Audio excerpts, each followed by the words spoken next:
avez choisi France 5 en ce début d'après-midi et vous avez bien fait. Les seniors ont des comportements sexuels à risque. C'est ce qu'a montré une étude récente de la Société française de dermatologie, un héritage probable des mouvements hippies et de la liberté sexuelle qui en a découlé. Oui, avec pour conséquence une flambée des infections sexuellement transmissibles, comme les blénorragies, la syphilis par exemple, mais également des infections plus graves dues à des virus comme ceux des hépatites ou encore du sida, le VIH. Pour répondre à toutes vos questions, le professeur Gilles Pialou, bonjour. Bonjour. Bonjour. Vous dirigez le service des maladies infectieuses et tropicales à l'hôpital Tenon à Paris. Et avec nous également le docteur Jean-Marc Bobot, qui est responsable de la consultation d'andrologie à l'Institut Alfred Fournier. C'est à Paris également. Bonjour. Bonjour. Alors, on nous demande ce qu'est l'infection à chlamydia et quelles conséquences pour les personnes âgées. L'infection à chlamydia, c'est une infection, une des plus fréquentes, si ce n'est la plus fréquente en matière d'infection sexuellement transmissible. C'est dû à une petite bactérie qui a la particularité d'envahir les cellules et donc justement d'évoluer à bas bruit. C'est ce qui fait sa dangerosité. Bas bruit, ça veut dire qu'on n'a pas de symptômes. Il n'y a pas de symptômes, voilà. Pratiquement très peu de symptômes. Y compris chez la femme. Chez l'homme, ça donne une petite urétrite, c'est-à-dire un petit écoulement ou éventuellement simplement des brûlures en urinant ou une sensation de picotement dans le canal urinaire. Et chez la femme, ça donne très très peu de symptômes. Parfois quelques pertes, mais c'est vraiment tout à fait anodin. Le danger, c'est surtout chez des personnes plus jeunes, en particulier chez la femme, puisque c'est une cause majeure de stérilité chez la femme. Chez la femme un petit peu plus âgée, ça se résout simplement avec un traitement antibiotique. Encore faut-il que le diagnostic soit fait. Ce que je voudrais préciser, c'est que ce chlamydia se transmet quel que soit le type de rapport sexuel, comme la majorité des IST, c'est-à-dire aussi bien par un rapport vaginal qu'un rapport anal ou un rapport buccal. D'accord. Et je rajoute juste que la particularité, et on va en parler, c'est que les personnes âgées ont des occasions manquées de diagnostic et que précisément le chlamydia étant une cause de complications, donc de bilan de stérilité, ces bilans de stérilité permettent les diagnostics d'infections sexuellement transmissibles et justement les seniors échappent, enfin, entre autres, à ces bilans-là, les renouvellements de pilules, etc. Et c'est pour ça que les personnes de plus de 50 ans, notamment les femmes, ont des diagnostics plus tardifs et des infections sexuellement transmissibles non diagnostiquées du fait de ces occasions manquées. Et on rappelle que les femmes, c'est pas parce qu'elles ont eu des enfants, que la période des enfants est passée, qu'il faut qu'elles arrêtent d'aller voir leur médecin pour des consultations gynéco. J'ai peu de rapports sexuels. Un seul rapport peut-il suffire à transmettre les agents, entre guillemets, responsables des IST? Tous.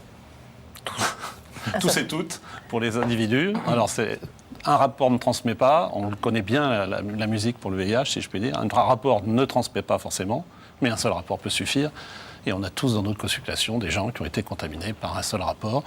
Et comme le disait mon collègue, quel que soit le type de rapport, et il ne faut pas oublier les rapports bucco-génitaux qui sont quasiment à 100% non protégés et qui sont des bons agents de transmission, la fellation, ou le cunnilingus, ou l'anulingus, qui ne sont pas toujours considérés comme un acte sexuel, mais qui est très pourvoyeur d'IST.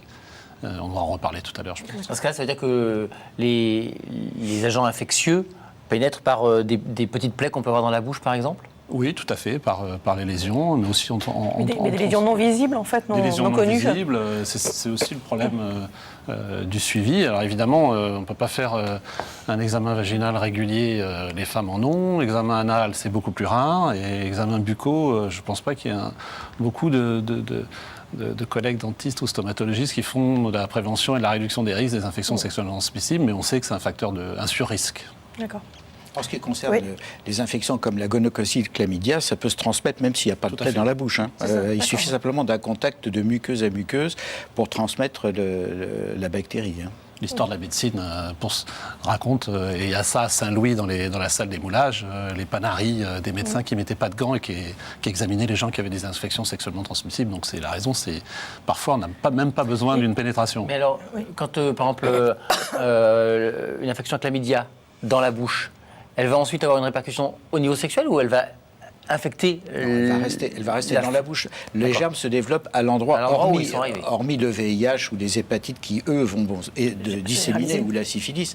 Généralement, les IST restent à l'endroit où le germe a pénétré. Ça donne des lésions génitales si on a eu un rapport génital, des lésions anales ou des lésions au niveau de des infections au niveau de la gorge. Le problème, c'est que la grande majorité de ces infections, souvent, ne donnent pas de symptômes, au moins au début. Et donc, on peut continuer à voir évoluer la maladie, surtout continuer à transmettre le microbe, parce que c'est pas parce qu'on n'a pas de symptômes qu'on n'est pas contagieux. Et on en parlait pendant que vous plaisantiez. Pendant que vous plaisantiez sur les pingouins, on en parlait. On ne plaisantait pas, très on s'informait. Nous, on est surpris, par exemple, à Tenon, où on a des accidents d'exposition, des gens qui viennent parce qu'il y a eu un préservatif qui a cassé. Et on fait très souvent des prélèvements systématiques de gorge avec la PCA sur le gonocoque, donc l'agent que vous avez évoqué tout à l'heure, et les chlamydia. On est très surpris des portages asymptomatiques, c'est-à-dire des gens qui sont porteurs. Alors effectivement, il a raison, ça reste. Mais évidemment, après, quand il y aura des relations autres, ça va circuler, donc ça reste dans l'organisme à la localisation urogénitale, mais évidemment, après un rapport avec une fellation, par exemple, ça peut être transmis, etc. On est très surpris par les formes asymptomatiques. On nous demande quelles sont les infections sexuellement transmises les plus courantes chez les seniors. C'est à peu près les mêmes, avec une fréquence moindre quand même pour le VIH. Je pense que là-dessus on est un peu d'accord. Fort heureusement, entre guillemets, il y a moins d'infections VIH chez les seniors. Mais toutes les infections sexuellement transmissibles sont parfaitement susceptibles de se transmettre à n'importe quel âge. J'allais dire, à partir du moment où on a des rapports sexuels, les risques sont identiques. Pour le VIH, c'est probablement inférieur. En dehors de vous qui êtes spécialiste, est-ce que les médecins généralistes, vous parliez des dentistes tout à l'heure, ne passent pas à côté du diagnostic d'IST au prétexte que les femmes ou les hommes qui viennent les voir sont âgés? C'est-à-dire qu'ils n'osent pas éventuellement peut-être poser des questions. Dans les facteurs d'occasion manquée, nous on aime bien ce terme-là, il y a le fait d'aborder la sexualité dans une consultation quelle qu'elle soit, en dehors des consultations d'andro et de gynécologie. Et bien on sait, en plus il y a le problème de la formation médicale, le tronc commun, où il y a très peu d'éléments sur la sexualité. Et ce sujet n'est pas abordé, et on sait, parce qu'il y a des enquêtes qui ont été faites, que la sexualité s'est modifiée, notamment chez les femmes. Quand on compare le rapport Simon des années 70 à l'enquête sur la sexualité française de 2006, le nombre, par exemple, de partenaires a été multiplié par 3 chez les femmes, pour prendre un exemple concret. Et on voit aussi qu'il y a une décroissance avec l'âge de l'abord de la sexualité dans les consultations. Sous-entendu, en gros, vous avez plus de 50 ans, bon, ce qui est le cas de personnes autour de cette table, il n'y a pas de débat là-dessus, alors que, on a changé. Vous avez dit tout à l'heure, vous avez évoqué les hippies, mais attendez, la vraie révolution, c'est les réseaux sociaux, c'est les lieux de rencontre, les applications smartphone. Vous savez que les gays ont inventé des applications smartphone où on repère dans un endroit... Mais les hétéros ont aussi ça maintenant. Ils ont des applications smartphone où on peut repérer un célibataire dans le coin où on est. Donc une facilité de rencontre qui est évidemment une promotion des IST quand il n'y a pas de réduction des risques et pas de prévention. Est-ce que le préservatif féminin est efficace en prévention de ces infections? Comment ça marche? Et est-ce que c'est adapté aux personnes âgées? Déjà qu'il n'est pas utilisé par les plus jeunes, est-ce que les personnes âgées l'utilisent? C'est un dispositif qui fait partie de l'arsenal de prévention, qui est diversement apprécié par nos patientes et par leurs partenaires. Mais bien sûr, ça protège, ça c'est absolument certain. Dire que ça rencontre un franc succès en France, c'est délicat. Oui, c'est un petit peu plus... Mais vous savez, on a le même problème avec le préservatif masculin, parce qu'il faut bien considérer que cette tranche d'âge est une tranche qui n'a jamais connu le préservatif, si ce n'est pour faire des bombes à eau pendant la jeunesse. Et donc... quand on reprend une sexualité, que ce soit forcée ou que ce soit un choix vers 60, 65 ans ou plus, on n'a pratiquement jamais mis de préservatif. Or, et on a des chiffres d'utilisation ou pas justement dans cette tranche d'âge? Justement, dans l'étude dont vous parliez tout à l'heure, qu'on a réalisée à l'Institut Fournier, on s'est aperçu que, bien sûr, la majorité des patients qui viennent nous voir pour un dépistage, des seniors qui viennent pour un dépistage, n'ont pas utilisé de préservatif. Ils n'ont pas utilisé de préservatif parce qu'ils avaient confiance dans leur partenaire. Oui. Bon, comme d'habitude, où ils n'avaient plus l'habitude d'utiliser des préservatifs ou pas l'habitude. Et ça ne viendrait pas à l'esprit, et même moi je dois le reconnaître, quand j'ai un monsieur qui a 70 ans qui vient me voir, de lui demander s'il sait mettre un préservatif. Alors qu'avec un jeune qui a 17 ou 18 ans, je vais sortir mon petit appareil, je vais lui montrer comment ça se passe. Mais un monsieur de 70 ans, même moi qui ai l'habitude de faire ce genre de choses, je ne pose pas forcément la question. Alors on a voulu savoir pourquoi les seniors se protégeaient plutôt moins que les autres en moyenne. Nora Nonnet et Soigny Thibault sont allés à leur rencontre.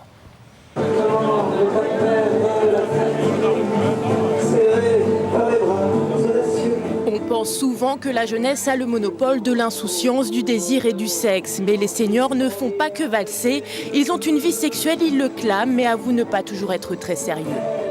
Est-ce que vous avez déjà utilisé des préservatifs? Oui, ça m'est déjà arrivé. Pas très souvent, mais ça m'est arrivé. Je me sens très concernée, mais j'ai des dérapages. Si je change de partenaire souvent, oui.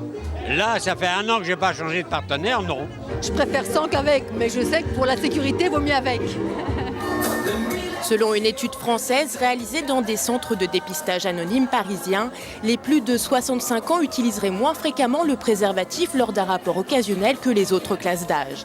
70% des femmes et 23% des hommes déclarent ne pas utiliser le préservatif.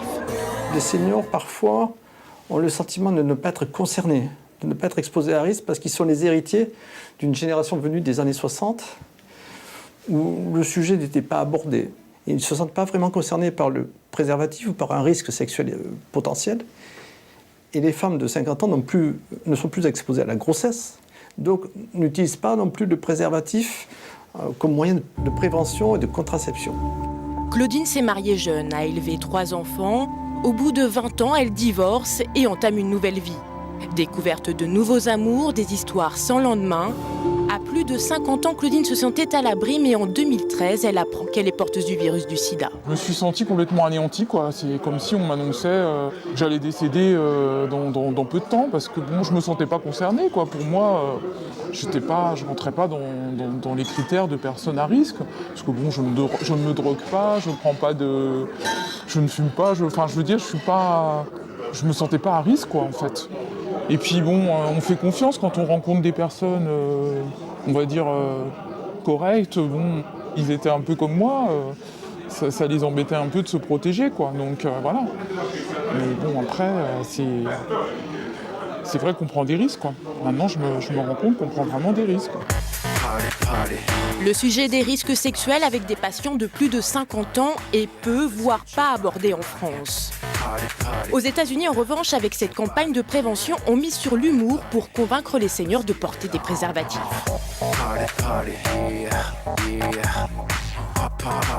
À quand une telle campagne en France ? Jusqu'à présent, il n'y a pas eu d'analyse faite en direction de cette sous-population-là et en fonction des tranches d'âge.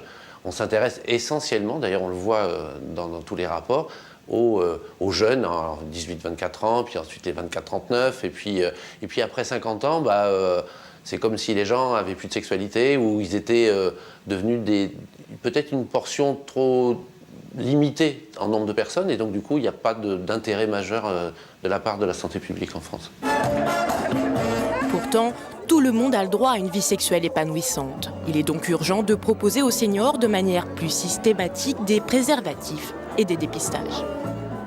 Ce genre de campagne qui n'existe pas en France, c'est vraiment un problème de santé publique ou c'est juste qu'on n'ose pas et c'est complètement tabou chez nous, ça ?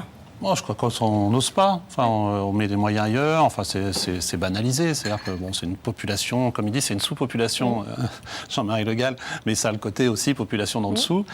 Et puis, je trouve que, la campagne américaine, elle est très bien, mais il ne faut pas faire un débat préservatif versus non préservatif, parce qu'en France, on a inventé quelque chose qui s'appelle la réduction des risques, et on sait que le dépistage, le suivi gynécologique après 50 ans, les consultations spécialisées pour les troubles de l'érection, parce qu'il y a une dichotomie entre je vous donne un médicament pour le trouble de l'érection, on ne va pas leur citer, tout le monde connaît les noms, ou je vous donne un préservatif, mais les deux convergent. C'est-à-dire, il faut imaginer, moi je disais en venant, est-ce qu'on aurait pu avoir une idée là-dessus ? L'idée, c'est le Steribox. Steribox, c'était pour les usagers de drogue, où il y avait à la fois une seringue, un coton, etc.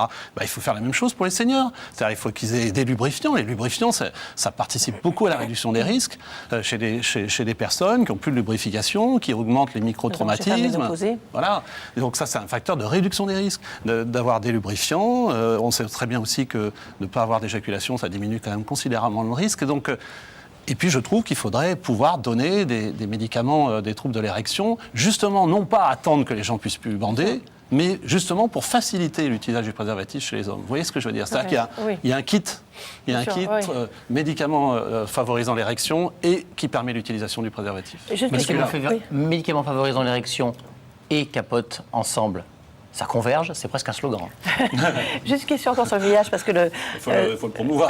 Le docteur Bobot disait qu'il y avait moins de cas chez les seniors, mais ce n'est pas lié au fait que le VIH est moins contaminant chez les seniors. Le risque, il est le même. Non, il y a moins de cas chez les seniors que chez les juniors, parce que c'est aussi corrélé à la circulation des agents, au nombre de partenaires, le risque de transmission, il est le même. Il est augmenté. D'accord. On sait par exemple que dans le VIH, l'âge de plus de 45 ans de la femme est un facteur de risque qui multiplie par 4 le facteur de risque d'attraper le VIH pour des raisons de perméabilité, etc. Donc Voilà. il y en a moins, mais il y a une augmentation du risque. Pour que... Il y a une augmentation du risque et il y a une augmentation dans le temps. Il y a plusieurs études qui ont été faites en Grande-Bretagne, en Norvège, malheureusement pas en France, qui montrent qu'il y a une augmentation croissante dans la tranche 50-69 ans des IST, même si ça reste moins important que chez les jeunes. Cette question va dans ce sens-là, j'imagine. Chez les femmes ménopausées qui ont des problèmes de sécheresse vaginale, quelles infections particulières faut-il craindre? Est-ce qu'il y a un lien? Oui, bien sûr. Et non seulement il y a un lien parce qu'il y a une pénétration qui est plus facile, on vient de le dire, mais il y a aussi le fait que la sécheresse est un symptôme qui n'est pas dit par les femmes. Elles vont aller voir leur gynécologue, elles vont parler de leur bouffée de chaleur, de leur changement d'humeur. Mais il y a une étude qui a porté sur plus de 4000 femmes qui a été faite il y a quelques années et qui a montré que 40% des femmes avaient des problèmes de sécheresse après la ménopause. Et il y en a 70% de ces 40% qui n'en parlent jamais. Mais c'est sympa aux médecins de poser la question. Voilà, c'est ce que j'allais dire. Il faut poser la question. Alors, qu'est-ce que vont faire ces femmes? Elles vont utiliser des produits lors des rapports sexuels dont on sait qu'une grande majorité d'entre eux peuvent être très délétères pour le préservatif. Il y a des lubrifiants qui peuvent altérer la qualité du préservatif. Donc là, c'est vraiment quelque chose dont il faut parler. Et d'un point de vue plus général, pour rebondir sur ce que disait M. Pialou, c'est qu'en France, je pense que le problème de la sexualité est un problème qui n'est pas pris dans sa globalité.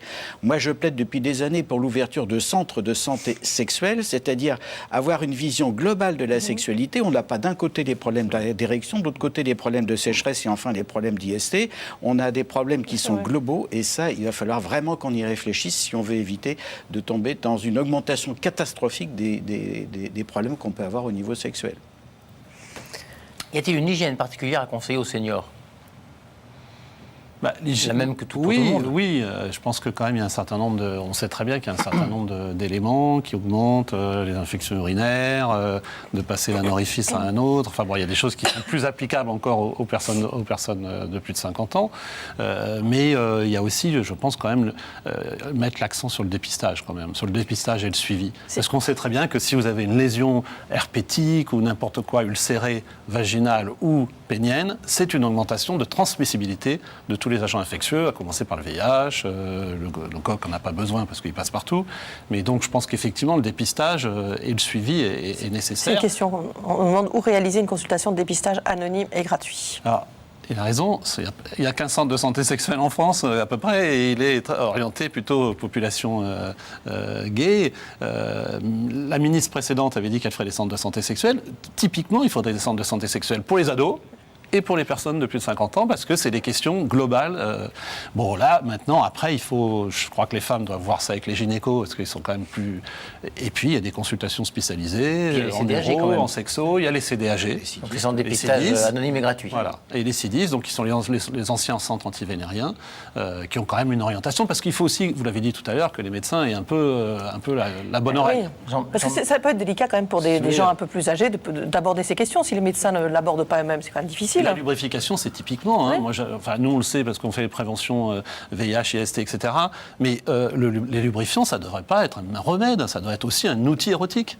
Il faut dire aux gens qui nous écoutent, essayez les lubrifiants, même quand vous n'en avez pas besoin. Déjà, ça démédicalise l'image du lubrifiant. Oh là, la pauvre, elle a une sécheresse, donc on a un lubrifiant. Bah non, c'est un jeu, le lubrifiant. Il y a plein de choses à essayer. Je conseille aux spectateurs. Les CDAG, on les trouve où? Il y en a combien en France? Alors, je n'ai pas le chiffre en tête, mais il y en a à Paris, il y en a énormément, dans tous les quartiers, il y en a. Donc, il suffit de se renseigner auprès de sa mairie. Et en province également, dans les grandes villes, il y a des centres de dépistage à peu près partout. Il faut se renseigner dans les services sociaux de la mairie. Et donc, là, il y a la liste. Et encore une fois, les médecins traitants sont parfois aussi parfaitement susceptibles de donner les renseignements nécessaires. Encore faut-il qu'ils soient formés au discours sexuel. Ça, c'est autre chose. Vous tapez CDAG dans un moteur de recherche, on va tout de suite... vous indiquer où aller. Tous les médicaments que l'on prend quand on est âgé nous rendent-ils plus sensibles à ces infections? Plus sensibles, non, mais on sait qu'il y a beaucoup de médicaments, notamment des pathologies les plus fréquentes, le cardiovasculaire, l'hypertension, qui influent sur les capacités sexuelles, à la fois sur la sécheresse. Il y a des médicaments psychotropes qui augmentent les sécheresses globales, et il y a des médicaments, notamment les médicaments d'hypertension, qui augmentent les troubles de l'érection. Et est-ce qu'en vieillissant, le système immunitaire est moins solide face à d'éventuelles infections ou pas? On dit ça. Mais je ne sais pas ce que vous en pensez, mais ça n'a pas été démontré pour les IST. Est-ce qu'il y a des symptômes d'IST qui peuvent se confondre avec des symptômes d'autres troubles liés à l'âge? Ah oui, justement, on a dit tout à l'heure que les symptômes en matière, surtout chez la femme, sont relativement discrets. Et la femme ménopausée, justement, qui a des problèmes de sécheresse, c'est souvent une femme qui a des brûlures, qui a des démangeaisons, des sensations d'échauffement au niveau génital, qui malheureusement peuvent être aussi des symptômes d'IST. Donc, chez l'homme, c'est un petit peu différent parce que c'est plutôt des brûlures en urinant, donc l'homme va pouvoir souvent faire la différence. Il y a aussi des critères, des lésions cutanées. Et là aussi, on incrimine souvent le frottement, c'est-à-dire qu'on pense que les organes génitaux sont plus fragiles parce qu'il y a moins de lubrification, donc il y a une petite plaie. Donc on se dit, ça c'est parce que j'ai forcé un peu pendant le rapport sexuel. Donc c'est vrai qu'il y a plein de choses qui sont trompeuses. Donc le grand conseil qu'on peut donner, quand on a pris des risques, et je pense qu'on le sait quand on a pris des risques, il ne faut pas attendre, il ne faut pas mettre n'importe quelle crème, il ne faut pas se précipiter dans la pharmacie pour prendre n'importe quoi. Il faut demander conseil à un médecin ou aller dans un centre de dépistage. Et juste aussi un point qu'on avait discuté, c'est qu'il ne faut pas que les gens aient le fantasme du dépistage d'il y a 20 ans, où vous enfoncez une espèce de truc dans l'urètre et tout ça, c'est fini, c'est extrêmement facile. C'est un écouvillon, c'est-à-dire comme un coton-tige qu'on peut vous mettre dans la gorge, dans l'anus. Vous pouvez même le faire, on en parlait soi-même. Il y a maintenant des espèces d'autotests de dépistage sur chlamydia, etc. Donc c'est extrêmement facile, c'est pas douloureux, c'est peu intrusif, et je le dis, en plus, de plus en plus, les gens vont pouvoir le faire eux-mêmes. Ces autotests, on les trouve en pharmacie ? Pour l'instant, non. Pour l'instant, non. On espère, mais... Les autotests qu'on utilise, c'est chez la femme, c'est-à-dire qu'on leur demande, tout simplement, on leur donne les écouvillons, les petits cotons-tiges, elles se le mettent dans le vagin, elles nous le redonnent, on le met dans un tube et on fait des PCA. Et chez l'homme, on ne fait plus de prélèvements urétro. En tout cas, on ne devrait plus en faire. C'est à la limite scandaleux de faire des prélèvements urétro. Un simple premier jet d'urine et une prise de sang, bien sûr, permettent de faire un tour d'horizon complet des IST. Donc c'est très facile. Est-ce que le personnel des EHPAD, les établissements pour personnes âgées dépendantes, est-ce qu'il est formé à la prévention des risques d'IST ? C'est un autre sujet tabou, c'est la sexualité des personnes âgées. On n'envisage même pas qu'ils aient des rapports. Donc je vais leur demander, je vais aller voir ma mère demain à la maison de retraite, je vais leur demander, parce que, non, je pense, on ne sait pas faire du délit, mais je crois que c'est pareil que le milieu psychiatrique, c'est tabou, quoi. Ouais. La sexualité à l'intérieur des établissements pour personnes âgées, c'est tabou. Vous savez s'il y a une formation qui qui existe, aussi, pour avoir une maman dans une maison de retraite, j'avoue que ce genre de sujet, même si je l'ai abordé une fois avec la psychologue de l'établissement, où ils reçoivent des couples, c'est quand même quelque chose qui reste encore très marginal. Donc, j'imagine même pas qu'on parle des IST. Déjà, la sexualité, ça me paraît difficile. Une question, on a parlé beaucoup de préservatifs, les rapports bucco-génitaux. Est-ce que ça veut dire qu'il faudrait conseiller des digues dentaires, par exemple, aux seniors, ou c'est quelque chose d'impossible à imaginer ? Vous avez évoqué tout à l'heure, effectivement, et c'était une très bonne question, parce que le préservatif féminin, il y a probablement un segment niché de population, et je pense qu'effectivement, ça serait intéressant de réfléchir à l'acceptabilité chez les femmes de plus de 50, plus de 60. Si ça se trouve, on n'a pas les mêmes problèmes que chez les jeunes qui n'aiment pas le bruit, le côté un peu médical, et tout, enfin chimique, si je puis dire, de l'objet. Je pense que les digues dentaires, alors pour rappeler ce que c'est que les digues dentaires, c'est un carré de latex. À une époque, c'était même je ne vais pas me donner la marque, mais ce que tu utilisais en cuisine pour mettre les produits au frais. C'est à la grande époque des années 70-80, le début du VIH, donc on a évoqué la semaine dernière dans votre émission. Mais ça n'a pas très bien marché, les digues dentaires, parce que c'est quand même... le côté je découpe un carré et je le mets entre la bouche et les organes génitaux. Il n'y a pas d'autre moyen de protection. Mais vous avez raison, c'est une méthode. Je pense que quelqu'un qui aurait une infection active et qui ne voudrait pas se retenir de sa sexualité, c'est une façon adaptée de répondre à la question s'il n'accepte pas l'abstinence. Des infections latentes peuvent-elles se réactiver après la ménopause ? Alors, il y a souvent, en particulier en infection à chlamydia, on a démontré qu'il peut y avoir des formes de latence de chlamydia qui peut se réactiver un petit peu plus tard. Les traitements antibiotiques récents donnent de même des résultats qui sont pratiquement efficaces à 100%, mais on ne peut pas exclure qu'une infection à chlamydia ressurgisse quelques mois ou quelques années plus tard, surtout si les traitements ont été insuffisants. Pas nécessairement plus après la ménopause. Est-ce que quand on avance en âge, on n'a pas du mal à considérer la santé sexuelle comme une composante de la santé globale ? Je dirais que ça serait le monde idéal. Mais je pense que la santé sexuelle, elle est déjà pauvrement abordée dans le cours de la vie, mais il est carrément négligé passé un certain âge. il y a un délit. Il y a un délit d'âge, quoi. Délit d'âge et délit de genre. Je pense que c'est encore plus chez les femmes que chez les hommes. C'est double peine, oui. Merci beaucoup à tous les deux d'être venus. Réponses. Lundi, dans Allo Docteur, on répondra à toutes vos questions sur la ménopause. Et je retrouverai Michel la semaine prochaine. Oui, Michel revient. Voilà. Alors, passez un bon week-end. Très bon week-end. Au revoir.